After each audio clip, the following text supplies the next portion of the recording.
everybody, I am back. Before we get started, go ahead and check the like button, check the subscribe button, check on the bell, and then check on all.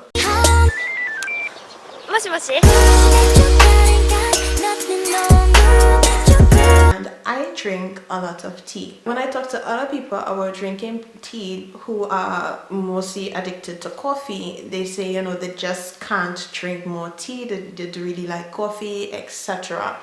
So these are some tips I just was thinking to the top of my head how to, because I was a heavy coffee drinker.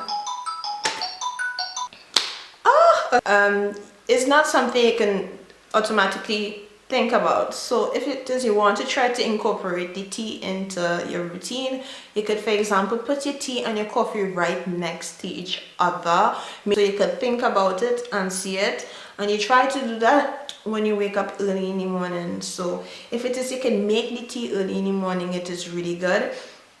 And if you're not sure, you could still make it and say, okay, that is how you're going to hydrate yourself in the day. So if you still want to do your coffee and you just really can't reach for the tea, make the coffee and make your tea in the morning, and then you want to have the tea with you, so you can store it in a thermos. So throughout the day, you could have a tea that you could be drinking. Like to have a tea that you dedicate yourself to finishing, and or if you have a tea that's lower than the others, you kind of dedicate yourself to finishing that tea first.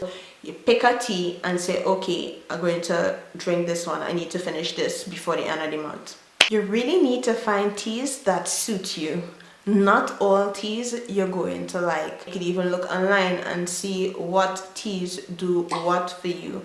A good thing to do is, if it is, you know, you have health issues or certain things that you want to boost in your body, you could go and see what tea does what. This way it's a lot easier to finish it as well. So you find a tea that suits you, and if it is, you know, that a tea is going to do a specific thing for you, or you're going to reap a certain benefit from drinking that consistently, you would find yourself more motivated to drink it consistently and to finish it. You don't have to drink the tea. You could even use teas in your meals. You have soups and things like that that you could use, so you can cook it. In Japan, they have a thing called tea over rice. I tried it one day with one Pacific tea and it didn't turn out too good, but apparently I didn't use the right tea. So this is something you could look at. You could look up on the internet and see different ways that you could cook with teas. It has some herbs, for example, that I can use in teas, and instead of using the herbs in teas, I just add them to my soups and they taste great. Don't force yourself to just drink it warm, especially when it gets warmer, like in summer. You're going to find yourself probably not reaching for it. Not everybody likes to have hot or warm drinks in summer. So you could have iced tea or do iced tea smoothies.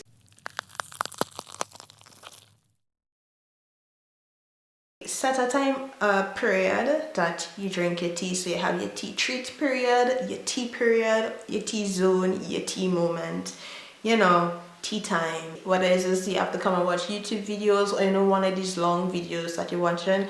I used to always have my tea in the evening when it is having something sweet, and certain teas go really good with certain sweets or certain cakes. For example, yesterday evening I had a citrus tea that I drank while I was eating sardines, because the two go really great together. So you have to find different ways to incorporate your tea with your meal, or maybe something that you're eating. So you find different things that go good with the tea. Some teas taste really good if you eat assorted prunes. Some teas taste really good with just, you know, these butter biscuits or nuts, almonds, fruits. There are certain fruits I love to eat, and I drink tea on the side. It tastes really great. So you have to find the ways that it works well to you.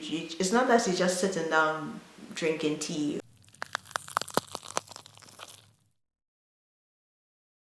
You know, it's really good. Once you find a different ways to incorporate it, you realize, whoa. One of the things I also like to do is make teas. Growing herbs in your garden, picking them, drying them out, and then collecting them in jars is a really good way to start off.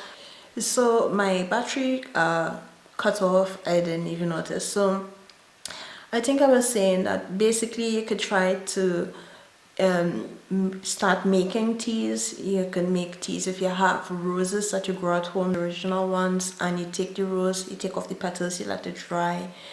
That is one way.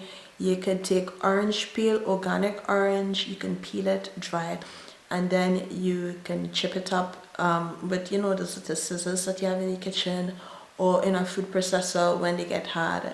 And you could already make your own citrus teas at home. Just make sure that they're organic.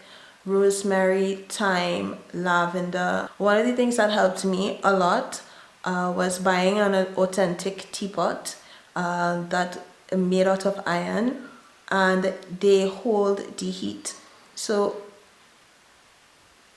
because they hold the heat, because they hold the heat longer, it was easier to drink once it had the right temperature. And the aesthetic of it and everything, you know, I just want to make tea when I see it. So that was one of the things that was really good for me. So I hope that this video was helpful.